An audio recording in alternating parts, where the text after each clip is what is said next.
Delhi NCR के ढांचे में बहुत सारे बदलाव हुए और खासकर सड़कों की कनेक्टिविटी। लेकिन सबको इंतजार है कि दिल्ली से अगर आप देहरादून मसूरी आगे जाना चाहते हैं तो वो सड़क कब तैयार होगी। दरअसल एक परियोजना जिसकी शुरुआत हो चुकी थी, लेकिन अब इंतजार है दिल्ली देहरादून के उस हाईवे पर। तो आज हम आपको उस हाईवे पर ले चलेंगे।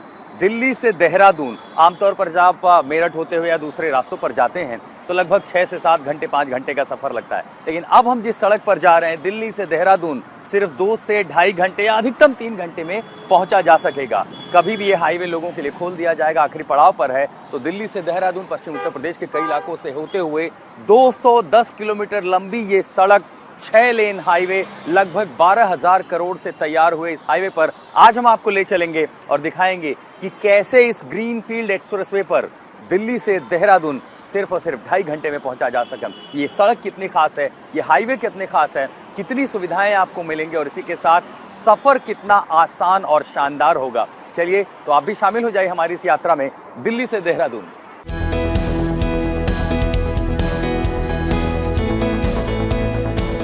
तो दिल्ली से देहरादून के इस ग्रीनफील्ड एक्सप्रेसवे पर हमारा सफर शुरू हो चुका है। दिल्ली के अक्षरधाम के पास दरअसल ये सफर की यहाँ से शुरुआत होती है और यहाँ से सड़क दरअसल एलिवेशन है। लगभग 29 किलोमीटर का ये इलाका एलिवेटेड रोड पर है और पश्चिम उत्तर प्रदेश के बागपत और इससे आगे होते हुए फिर हम उत्तराखंड में देहरादून की ओर पहुंचेंगे। तो अब हम अक्षरधाम के पास से एलिवेटेड रोड ले चुके हैं और यहाँ से आगे सफर शुरू होता है दिल्ली से देहरादून सिर्फ 2.5 घंटे में। मेरी घड़ी में इस समय 8:55 का समय हो रहा है और अब हम एलिवेशन पर शुरुआत कर रहे हैं। ये रास्ता जो आगे दिखा रहा है सहारनपुर देहरादून, दरअसल यही है दिल्ली देहरादून राष्ट्रीय राजमार्ग जो कि हमारा स्वागत कर रहा है। यात्रा की शुरुआत होती है दिल्ली का वो हिस्सा जहां से दिल्ली देहरादून हाईवे का एलिवेशन शुरू होता है। एनएचआई के बलराम जी हमारे साथ हैं। बलराम जी, अब तो हम एलिवेशन पर चढ़ रहे हैं। हाँ जी सर। 3 लेन इधर है, 3 लेन इधर है। क्या खास इस हाईवे पर हमें देखने को मिलेगा?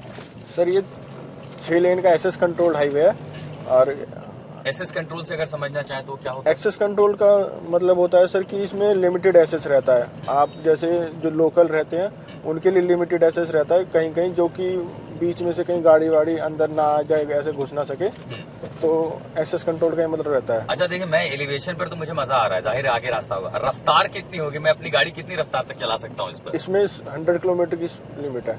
100 किलोमीटर प्रति घंटा की रफ्तार तो काफी ज्यादा होती है। अच्छा, ये जो बेंड है इस तरह के, क्या इस पर शार्प बेंड भी बनाए गए हैं या सीधा हाईवे है? नहीं, बेंड है पर कहीं शार्प बेंड नहीं है कहीं भी। और ग्रीनफील्ड एक्सप्रेसवे क्यों कहा जा रहा है इसको? ग्रीनफील्ड एक्सप्रेसवे सर इसलिए कहा जाता है क्योंकि इसमें मतलब जैसे कि फॉरेस्ट का रिच का एरिया है, फॉरेस्ट रिच एरिया, और ये मतलब ग्रीनफील्ड का मतलब ये होता है पूरा नया अलाइनमेंट बना है ये। अच्छा, जो जो एग्जिस्टिंग अलाइनमेंट जा रहा है देहरादून वो NH 790 ओल्ड वाला, उससे हटके पूरा नया अलाइनमेंट बना है। और कितना किलोमीटर ये एलिवेटेड हिस्सा है? एलिवेटेड हिस्सा हमारा ये पैकेज 1 और 2 है हमारे पास। फेज 1 है, फेज 1 में हमारे पास अराउंड 19 किलोमीटर एलिवेटेड हिस्सा है जी। और ये जो पैकेज 1 है, फेज 1 है, कहाँ तक जाता है? ये ईपी जंक्शन तक जाता है, बागपत तक, पेरिफेरल और ये सब ट्रांजिट हो रहे हैं। हाँ, उधर तक जाता है। और ये इधर से 31 किलोमीटर है, उसमें से 19 किलोमीटर एलिवेटेड है। हम आपको ये भी बता दें कि जिस हाईवे पर हम जा रहे हैं दरअसल 19 किलोमीटर बाद एक पहला जंक्शन आता है। वो जंक्शन इसलिए भी जरूरी है जहां से आप ईस्टर्न पेरिफेरल एक्सप्रेसवे और जो कई कनेक्टिविटी आउटस्कर्ट्स बनाए गए थे कि बाहर से जो बड़ी गाड़ियां हैं वो दिल्ली में प्रवेश ना करें, कि अगर कोई सीधे यूपी से पंजाब जाना चाहता है तो निकल जाए, हरियाणा जाए, वो इसलिए ताकि दिल्ली का प्रदूषण कम हो सके। और ऐसे में ये जो हाईवे है इसकी भूमिका महत्वपूर्ण होगी, क्योंकि दिल्ली से देहरादून अगर आप NH 58 के जरिए आते हैं तो आप हरिद्वार, मुरादाबाद और ये तमाम शहरों से होकर के आते हैं और कई बार वहां ट्रैफिक जाम की स्थिति जब होती है तो गाड़ियों का जो कार्बन एमिशन है वो बढ़ जाता है, तेल की खपत ज्यादा होती है। तो ये जो हाईवे है हजारों गाड़ियों को सीधे दिल्ली से उत्तराखंड पहुंचाएगा। रफ्तार 100 किलोमीटर प्रति घंटा है, ऐसे में कार्बन एमिशन कम होगा, जो डीजल पेट्रोल है उसकी भी बचत होगी, साथ ही प्रदूषण अपने आप कम हो जाएगा। तो एनसीआर के नजरिए से अगर देखें तो ये प्रदूषण कम करेगा। अब यहां से दिखा रहा है, देखिए सहारनपुर 182 किलोमीटर है और इसी तरह फिर आगे 210 किलोमीटर की जो जर्नी है वो हम पार करेंगे। रास्ते में बागपत और ऐसे कई सारे पश्चिम यूपी के जो शहर हैं उनसे होते हुए आगे हमारी ये यात्रा सीधे देहरादून की ओर पहुंचेगी। और ये जो है दिल्ली से देहरादून के बीच का पहला टोल प्लाजा है। ये कौन सा इलाका है बलराम जी? ये लोनी टोल प्लाजा है। लोनी टोल प्लाजा हम आ चुके हैं। पहला टोल जो है वो आपको लोनी में मिलेगा। तो यहाँ पर जाते कुल कितने टोल होंगे दिल्ली से देहरादून के बीच में? लगभग या आपका जो बेल्ट है बागपत तक वहाँ पर? हमारा सर ये एक टोल है बस, ये पहला टोल। हाँ सर। और इसके बाद हम सीधे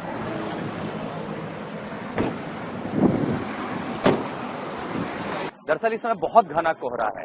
कोहरे को लेकर के हाईवे पर, चूंकि अब ग्रीनफील्ड हाईवे कुछ नया है, कोई नई तकनीक, कोई नई व्यवस्था है, कोहरे को आखिर जो है फॉग होगा जब 3-4 महीने तक, कैसे क्या तैयारियां यहाँ पर मिलेंगी? फॉग के लिए तो सर जैसे हम टोल पे अनाउंसमेंट वगैरह भी करवाते हैं, और जो हमारी आरपीवी वैन रहती है वो भी अनाउंसमेंट करती है, और जो हमारे टोल पे बंदे रहते हैं, स्टाफ रहता है, वो कोई भी हैवी व्हीकल हो उस पे 3M वगैरह ये सब स्टिकर वगैरह लगाते रहते हैं। क्योंकि गाड़ियां देखिए एक्सप्रेस वे है, अभी औपचारिक उद्घाटन नहीं हुआ, लेकिन जो हिस्सा खोल दिया गया है वहां लोग जा रहे हैं, तो रफ्तार का मजा तो लोगों को मिल रहा है। लेकिन मान लीजिए मैं अपनी गाड़ी लेकर के आया, गाड़ी मेरी बिगड़ गई हाईवे पे, कहीं रुक गई, खराब हो गई, तब क्या करेंगे? वो कैसे वहां से निकलेगी हाईवे पे से? सर इधर आप देखोगे, जैसे हम उधर से आए होंगे तो आपने बहुत सारे बोर्ड देखेंगे, 1033 के बोर्ड लगे हुए हैं। आप कोई भी यूजर हो वो 1033 पे कॉल करके हमें मतलब NHAI को बता सकता है। तो NHAI की पेट्रोल व्हीकल है यहाँ पे खड़ी? हाँ सर, ये हमारी NHAI पेट्रोल व्हीकल। अच्छा हाँ, यहाँ हमें देखिए कुछ गाड़ियाँ देखिए दिखाई दे रही है, वो क्रेन भी खड़ी है सर। 1033 अगर आप कॉल करते हैं तो हाईवे पर जगह जगह पर इमरजेंसी नंबर जो पेट्रोल गाड़ियाँ हैं वो दिखाई देंगी।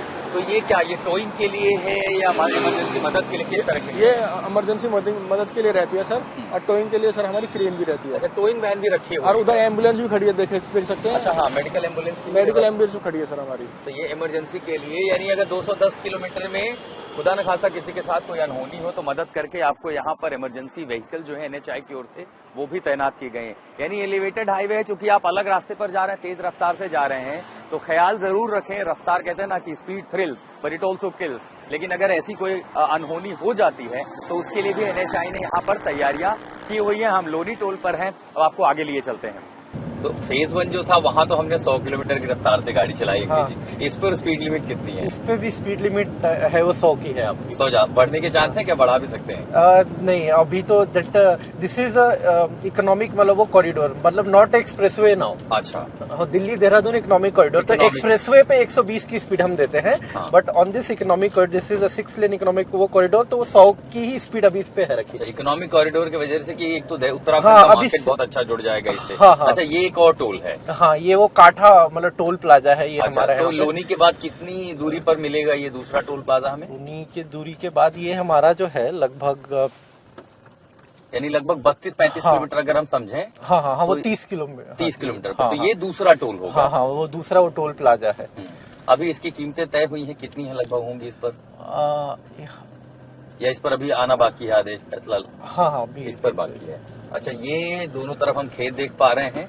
अब ये कौन सा टोल था, ये बागपत टोल?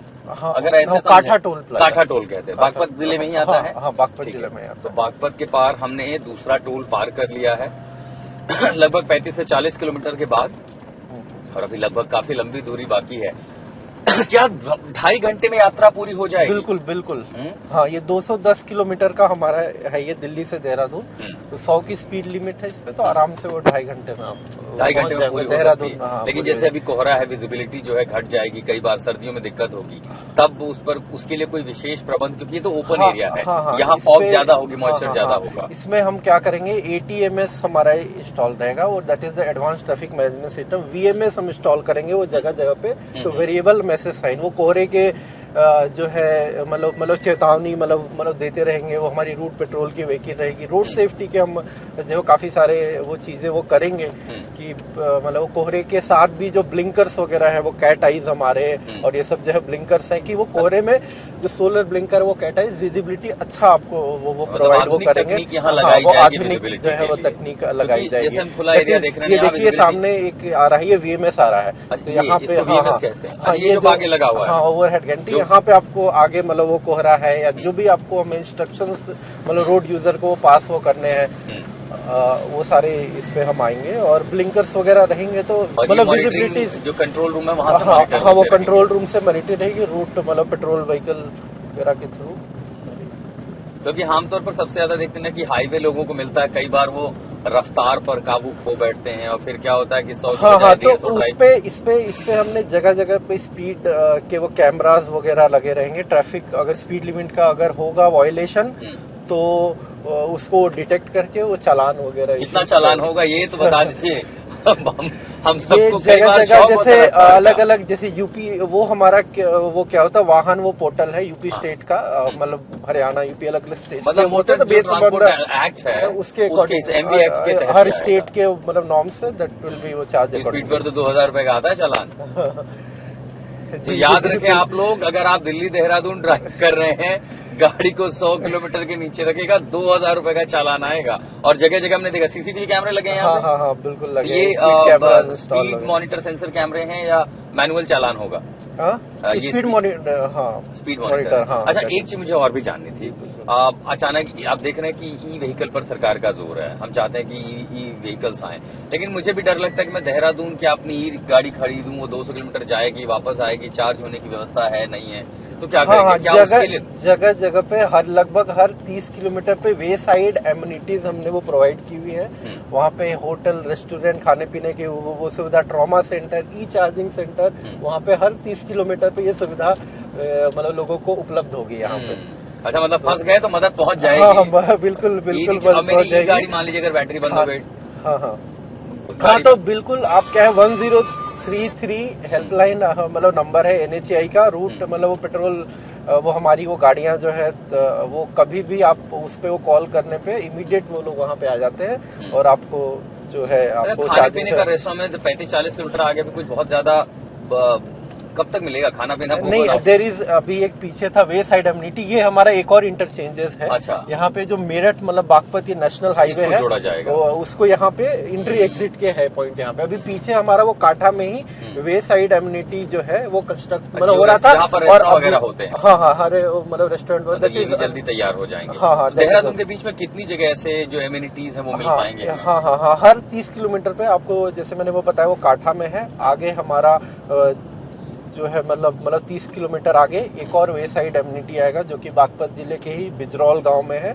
उसके आगे फिर वो जो है वो मुजफ्फरनगर में है, मतलब 30 किलोमीटर आगे। तो हर 30 किलोमीटर पर दिल्ली से देहरादून के बीच आपको खाने पीने के लिए सुविधाएं होंगी, रेस्टोरेंट होंगे, अगर आप रिक्शा ला रहे हैं तो वहाँ पर आपकी गाड़ी चार्ज होगी, और इसके साथ साथ ट्रॉमा सेंटर है, फर्स्ट एड की जरूरत है, इमरजेंसी मेडिकल रिस्पॉन्स चाहिए, ये सारी व्यवस्थाएं दिल्ली देहरादून के इस ग्रीनफील्ड एक्सप्रेसवे पर आपको मिलेंगे। लेकिन तब तक देखिए, कोहरे ने थोड़ी खूबसूरती कवर की है, लेकिन फिर भी ये लैंडस्केप आपको ये जरूर बता पा रहा है कि दोनों तरफ खेत हैं, हरियाली है, और मान लीजिए मौसम थोड़ा ठीक हो तो शीशा खोल के जो मजा आएगा वो ड्राइविंग का अनुभव अपने आप बदल देगा। क्यों सर? बिल्कुल, इतना तो अनुभव बदल जाएगा अंकित जी। अच्छा, ये बताइए, वो बहुत सारे लोगों ने जो SUV वगैरह खरीदी है ना, उसमें वो सनरूफ है, सनरूफ लगा के अगर गए इस पर, तब सनरूफ खोल करके अगर बच्चा खड़ा हो गया गए मजे करने, तब बिल्कुल जा पाएंगे कि नहीं जा पाएंगे सनरूफ लगा करके? मतलब लोग लेते हैं इसीलिए कि हम लैंडस्केप देख पाए। रफ्तार पर नियंत्रण रखे, बस रफ्तार पे नियंत्रण रखे। अच्छा, एक चीज मुझे बताइए, सबसे महत्वपूर्ण सवाल मेरा ये है, खेत हैं तो यहाँ पर आवारा पशु होंगे, नील गाय होंगी, वो सब का खतरा बहुत ज्यादा होता है कि अगर आप 100 की स्पीड में गाड़ी चला रहे हैं, रात का समय है, उनके लिए क्या आपने बिल्कुल हमने इसीलिए इसको, ये हाई एम्बैंकमेंट है, आप ये देख रहे होंगे कि लेवल का अंतर है, ये कम्प्लीटली एक्सेस जो है वो कंट्रोल है, नो एंट्री एग्जिट मतलब अलाउड ऑन दिस। अच्छा, कोई भी गाड़ी कहीं से बाहर नहीं आ सकती? हाँ, कोई वो गाड़ी या पशु कोई भी यहाँ पे एंट्री नहीं कर सकता है। The Delhi-Dehradun highway on the greenfield access area, when you are traveling towards the farm areas, towards the paddy areas, these are quite elevated road, and this has no access for any other vehicles, no access to any other service road, and the larger reason is the safety of the vehicles and the commuters, because what we see, the nilgai and these kind of animals, when you see, often they cross over on the roads, and that causes massive often road accidents. So to ensure the safety of the commuters, what it happens, they have managed to, with this elevated road, quite protection layer with no service access to others. So this is ensuring the service, the safety of the commuters on this newly built highway.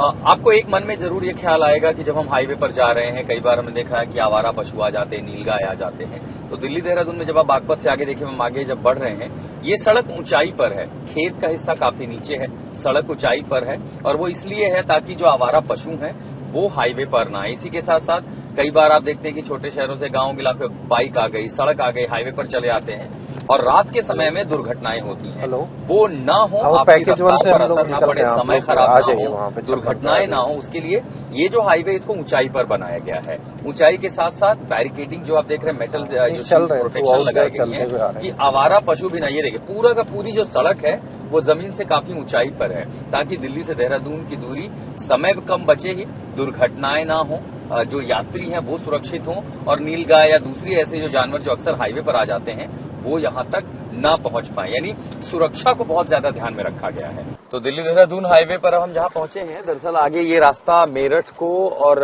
वो करनाल को हाँ। उत्तर प्रदेश और हरियाणा को जोड़ता है। हाँ। तो ऐसे कई सारे जो जंक्शन पॉइंट है, मर्जर हैं, चाहे वो ईस्टर्न पेरिफेरल एक्सप्रेस हो या मेरठ करनाल बाईपास हो। लेकिन इसके साथ एक और बड़ी खास चीज दिखाई दी, हम यहाँ पर आए तो पता चला जो लूप है, जो मर्जर पॉइंट के लूप है, वहां पर मियावाकी तकनीक से एक आर्टिफिशियल फॉरेस्ट टाइप बनाया गया है। अब ये मियावाकी तकनीक जो होती है जापान में इस्तेमाल की जाती है, और जापान की तकनीक से यहाँ पर एक आर्टिफिशियल हो, क्योंकि लूप का एरिया है, खाली है, ऐसे होगी तो मिट्टी उड़ेगी, धूल उड़ेगी। अब इसका इस्तेमाल कर लिया गया कि आर्टिफिशियल जंगल बन जाए लूप के साथ साथ। लेकिन बहुत सारी चुनौतियां होती है हाईवे पर, जब आप नई सड़क पर जाते हैं, 100 की रफ्तार है, 6 की लेन है, और खासकर जो पुल होते हैं, कई ऐसे हाईवे हैं जब आप गाड़ी लेकर के जाते हैं वो ऐसा लग रहा है कि बम्पर राइड आप कर रहे हैं, तो गाड़ी खासकर वो जब इस तरह के जो जॉइंट होते हैं वो बहुत नुकसान होता है। अंकित जी बताइए, एक सेफ्टी बहुत चैलेंजिंग होती है, उसके लिए इस हाईवे पर नया क्या मिलेगा जो बताएगा, बचाएगा?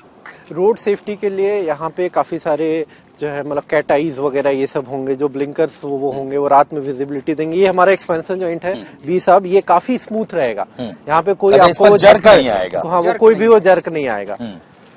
और वो कैसे, कौन सी तकनीक है, किस वजह से ऐसा होता है? क्योंकि कई सारे हाईवे पर ये देखिए एक्सपेंशन जॉइंट पर जंप, मतलब ऐसा डरावना लगता है, अगर आप ध्यान जरा सा मिस कर जाएं और 100 की रफ्तार में तो गाड़ी कूद जाती है। वो तो बस इस पर नहीं आएगा, एकदम स्मूथ फिनिश किया हुआ है। तो बेसिकली ये जो है वो काम की मतलब फिनिशिंग पे ये डिपेंडेंट है, तो अब इस पे हमने काफी मतलब ध्यान दिया है, वर्कमैनशिप पे डिपेंडेंट है कि यहाँ पे बिल्कुल भी वो जर्क नहीं हो, स्मूथ जर्नी है। अच्छा, मान लीजिए कोई हादसा हो जाता है, उसके लिए अलर्ट के लिए, क्योंकि कैमरे थ्रू आउट तो नहीं लगे होते हैं, तो वो उस ये सिक्योरिटी पे हाँ, एडवांस मतलब ट्रैफिक मैनेजमेंट जो सिस्टम है थ्रू वो मतलब हाईवे पे इमीडिएटली सूचना, ये देखिए वो केबल्स इसके हैं लगे हुए, और उसकी जो वो कनेक्टिव स्ट्रीट लाइट है इसके साथ, हाँ, यहाँ पे नीचे एटीएमएस के वो केबल होंगे लगे, उसकी वो कनेक्टिविटी जो होगी वहाँ पे जो है वो कंट्रोल रूम में कोई एक्सीडेंट हुआ, कहीं कोई जाम है, कोई ट्रैफिक मैनेजमेंट सिस्टम, हाँ, वो आधुनिक जो तकनीक का ये ट्रैफिक मैनेजमेंट सिस्टम है जो इस हाईवे पे पूरा थ्रू आउट है। ये हमारा वो कंट्रोल रूम पे कहीं कोई इंसिडेंट हुआ, कुछ हुआ, इमीडिएटली वहाँ से जो है मतलब रूट पेट्रोल मतलब व्हीकल, और पेट्रोल व्हीकल कितनी है? हमने बागपत जो पहला स्टेज है फेज 1 वहाँ देखा कि पेट्रोल व्हीकल है, कितनी पेट्रोल व्हीकल आमतौर पर यहाँ पर रहेंगे स्टैंड वे पर, क्यूआरटी या रिस्पांस टीम जो है? हाँ, हर जगह, हर मतलब जितने भी हमारे इंटरचेंजेस है, मतलब टोल लोकेशन है, वहाँ पे एम्बुलेंसेज और मतलब रूट मतलब पेट्रोल व्हीकल वो हर जगह पे मौजूद है। हर टोल प्लाजा क्या होता है, देखिए विजिबिलिटी 300-400 मीटर है, अभी वैसा भी हो सकता है तो खुला एरिया फार्मिंग इलाका, विजिबिलिटी 100 मीटर। तो लेन मार्किंग भी हमने ये कराई, इसकी भी काफी हाई मतलब रिफ्लेक्टिविटी है, जो रोड मतलब साइनेज लगेंगे उसकी अच्छी लिमिटेड, बाकी वो कैट आइज ब्लिंकर्स वगैरह ये सब वो होंगे कि फॉगी सीजन में लोगों को सेफ जर्नी हो, हाँ, सेफ जो है वो जर्नी, वो ये बहुत ज्यादा जरूरी होती है कि अगर आप सुरक्षा रोड सेफ्टी का वो काफी जो है ख्याल रखा गया है। ये सबसे ज्यादा जरूरी है कि रफ्तार तो ठीक है, समय बचाना तो ठीक है, सेफ नहीं होगा तो आप यात्रा करेंगे कैसे, तो उसका बहुत ख्याल रखा गया है। तो मॉडर्न टेक्नोलॉजी में आपको देखेंगे कि इधर जो मियावाकी फॉरेस्टेशन करने की कोशिश की, खाली जगह तो आपने उसको ग्रीन बेल्ट बना दिया, सजावट के लिए तो ठीक है, पर सिक्योरिटी के लिए जहां पर जंपिंग पॉइंट होते हैं वो ना हो, सड़क काफी स्मूथ दिखाई दे रही है, उसी के साथ साथ फॉग से बचने के लिए जो लाइटिंग सिस्टम है, कैट आई है, और एडवांस्ड जो मैकेनिज्म सिस्टम है, ताकि अगर कहीं किसी तरह के हादसे हों तो उससे भी बचा जा सके। ये सब तैयारियां दिल्ली देहरादून हाईवे पर हमें दिखाई देती है। किलोमीटर पे है वो क्या है कि जो मतलब सर्विलांस जो है वो करेगा, लेन मार्किंग जो है, रेस जो है वो मतलब प्रोफाइल है कि अगर कोई मतलब शोल्डर से बाहर जाना चाहेगा तो उसको शॉक लगेगा, ताकि लेन में ही रहे। शिवालिक रेंज और राजाजी पार्क के बीच की जो रेंज है जहाँ पर ये हाईवे आ रहा है, देखिए वाइल्ड लाइफ का इलाका है, तो स्वच्छंद हनुमान जी खुद दर्शन देने के लिए आ गए हैं, और ये वो कॉरिडोर है, दरअसल एनिमल कॉरिडोर इसे कहा जाता है, ये जंगली जानवरों के आसपास आने जाने का रास्ता है और वो डिस्टर्ब ना हो, इसीलिए जब ये निर्माण कार्य किया गया था तब ये देखा गया था कि ये उनका जो आने जाने का रास्ता है, इसीलिए इसको एलिवेशन पर रखा गया, इतना एलिवेशन कि यहाँ से हाथी भी गुजर जाएं। अब चूंकि आप देख रहे हैं कि फिलहाल जो बंदर हैं उनको तो फिर कोई भी रास्ता चल जाएगा। पवन जरा आगे, आपके पीछे हनुमान जी बहुत तेजी से खड़े हो गए सपोर्ट लेकर के, और ये पूरी मुद्रा में थे। तो ये वाइल्ड लाइफ का इलाका है। ये इस तरह के ऐसे कितने कॉरिडोर हैं रोहित जी जिस पर जो बहुत महत्वपूर्ण थे, जहां पर ध्यान रखा गया निर्माण कार्य के लिए? इसमें जो wild life institute of India के द्वारा जो स्टडी करी गई थी उसमें आइडेंटिफाई किया गया था कि टोटल 10 किलोमीटर का सेक्शन उत्तर प्रदेश में ऐसा आइडेंटिफाई किया गया था जहां पे जानवरों की क्रॉसिंग ऑब्जर्व करी गई। यहाँ से कभी आपने देखा है हाथियों का या उनका किस तरह का मूवमेंट इस तरफ हुआ है?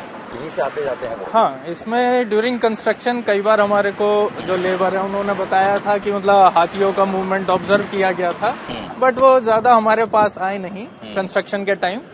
और कंस्ट्रक्शन कंप्लीट होने के बाद इसमें कई बार हाथियों का मूवमेंट देखा गया है। ये आपने सुनिश्चित किया कि हाँ जी। और ऊपर से तो बरसाती नदी भी है, पानी वानी भी आता जाता होगा? हाँ, बरसात में पानी आता है इसमें, बाकी जो है इसमें बहुत कम पानी रहता है। क्योंकि आमतौर पर देखा जाता है निर्माण कार्य में जो इको सेंसिटिव इलाके हैं कई बार उनकी पवित्रता वैसी रही नहीं पाता। ये वो लाइट आप बता रहे थे? हाँ, wild life institute of India ने डिजाइन की थी। यस। तो ये तो एक तो ठीक है नीचे गिर रही हैं, हाँ। बट ऐसा कैसे हो सकता है कि ऊपर रिफ्लेक्शन ना जाए? ऊपर खुले इलाके में कैसे फर्क नहीं पड़ेगा? इसमें जो है हमने लाइट जो इनके एलईडी बल्ब थे उनके आगे स्पेशल लेंस लगवाया था। अच्छा। तो उससे क्या उन्होंने क्या किया कि अपना इनका जो लाइट का डिस्ट्रीब्यूशन होता है वो हमारे हाईवे में ही रिस्ट्रिक्ट कर दिया। तो उसकी वजह से जो लाइट है वो रिफ्लेक्ट होकर हाईवे के अंदर ही रहती है, हाईवे से बाहर नहीं जाती है। अच्छा, तो इसके लिए यानी अगर यहाँ के जानवर हैं रात का समय तो उनको वो डिस्टर्बेंस हाँ, नहीं होगी? उनको डिस्टर्बेंस। लेकिन यहाँ पर कई सारे ऐसे खुला के जहाँ साउंड बैरियर नहीं लगाया गया है। हाँ, इसमें सर देखिए अब इसमें हमारा काम जारी है। साउंड बैरियर हम इसमें थ्रू आउट इसको कंप्लीट कर रहे हैं। अच्छा, ये पूरा साउंड बैरियर लगेगा? पूरा यहाँ लगेगा पर। इसमें। और इसीलिए दरअसल खुला इलाके कई बार क्या होता है हाईवे पर आप जाते हैं जानवरों को खाना देते हैं, उसकी वजह से ये जो प्राणी हैं कुछ मनुष्यों के बेहद कम करीबी हैं, वो आ जाते हैं, उनको लग रहा है कि यहाँ पर खाना मिलेगा, लेकिन होता क्या है कि दरअसल आप उनकी सेवा तो नहीं कर रहे हैं, उनकी ही जिंदगी को आप नुकसान पहुंचा रहे हैं। और ऐसे में कई बार जानवर देखिए, अभी यहाँ एक बंदर है वो सड़क क्रॉस करने की कोशिश कर रहा है, और ऐसे में अगर तेज रफ्तार गाड़ी होगी तो क्या होगा, हादसों को अंजाम दिया जा सकता है। इसलिए बार बार जो वाइल्ड लाइफ अथॉरिटी है वो हमेशा ये कहती है कि जानवरों को इस तरह सड़क किनारे आप खाना न दें। हम देखिए यहाँ 2 गाड़ी रुकी है, यहाँ 2 जो है बंदर इस तरह पहुंच गए हाईवे पे, ठीक मेरे पीछे पहुंच गए। कई लोग हैं छेड़ते हैं, उनके साथ आप बहुत नजदीक जाने की कोशिश करते हैं, 2 यहाँ बैठे इस उम्मीद में कि इनको संभवतः खाना मिलेगा, लेकिन ये जानलेवा भी हो सकता है। अब ये खूबसूरत सड़क है, आप वाइल्ड लाइफ को देखते हुए जाएं, जंगली जानवर हैं इनको इनके हाल पे इनके इलाके में छोड़ दें। चलिए देहरादून चलते हैं। और ये लगभग 370 मीटर की एक सुरंग है जिसके हम अंदर जा रहे हैं, और बड़ा खूबसूरत है। देखिए वाइल्ड लाइफ का इलाका जो कि जंगल पहाड़ों के बीच में है, तो इसको उसी की थीम पर रखा गया है। यहाँ पर आपको मोर दिखाई दे रहे हैं, हिरन दिखाई दे रहे हैं, और बेहद खूबसूरत है, लेपर्ड भी दिखाई दे रहा हमें। यहाँ केदारनाथ मंदिर की भी आकृति है, और जैसे ही ये टनल हम पार कर जाते हैं तुरंत उत्तराखंड में प्रवेश हो जाता है। दरअसल उत्तर प्रदेश और उत्तराखंड की सीमा पर बना हुआ 370 मीटर, और ये इसलिए भी कि ये भी दरअसल एनिमल एक कॉरिडोर है। जानवर इस इलाके से गुजरते हैं तो उनका जो कॉरिडोर है वो डिस्टर्ब ना हो, उनका रास्ता डिस्टर्ब ना हो, इसलिए बाकायदा यहाँ पर टनल बना दिया गया। तो रोहित जी 370 मीटर जो टनल बनाना था, इस कॉरिडोर इसके नीचे है, ऊपर है, और हमने देखा कि इसकी थीम वगैरह बहुत अलग रखी गई है। इसमें जो है ये कॉरिडोर इसमें एनिमल्स का इसके ऊपर है, जो टनल के ऊपर की पहाड़ी है उस पर काफी एनिमल का मूवमेंट रहता है, खासतौर से छोटे मिड जो मध्यवर्गीय हैं जैसे लेपर्ड हो गए, और एक बार इस यहाँ पर टाइगर भी ऑब्जर्व किया गया था कि टाइगर भी इस रिज लाइन को यूज करके राजाजी नेशनल पार्क से शिवालिक फॉरेस्ट में क्रॉस किया है।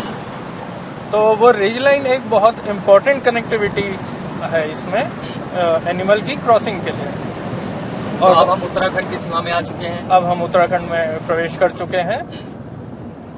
इसके आगे लगभग अब कितना सफर और हो जाता है जब आप देहरादून पहुंच जाते हैं? ये टनल पार करने के बाद लगभग 3.5 किलोमीटर ये हमारा उत्तराखंड में पड़ता है, और इस 3.5 किलोमीटर के सेक्शन में हमने 2 एलिफेंट अंडरपास बना रखे हैं। अच्छा। 200 मीटर के वो एलिफेंट अंडरपास हैं, और यहाँ पर भी एलिफेंट्स का मूवमेंट बहुत ऑब्जर्व किया गया था, तो खास तौर से उनके लिए वहाँ पर ज्यादा हाइट के एलिफेंट अंडरपास हैं, ताकि हाथियों की आवाजाही में कोई रोक टोक। अच्छा, ये मैं देख रहा हूँ ये पूरा घना जंगल का इलाका है। हाँ जी। ये है विल्सन वन मोटर मार्ग। अच्छा, ये जो है ये फॉरेस्ट की रोड है, देहरादून के वन विभाग का वन विभाग। ये घने जंगल है। हाँ, ये यहाँ देहरादून का ये साल का जंगल है, और बहुत ही इम्पोर्टेंट जंगल है ये यहाँ का, जो कि देहरादून का वातावरण और जो इकोलॉजी है उसको मेंटेन करने में एक इन साल के जंगलों का काफी बड़ा योगदान है।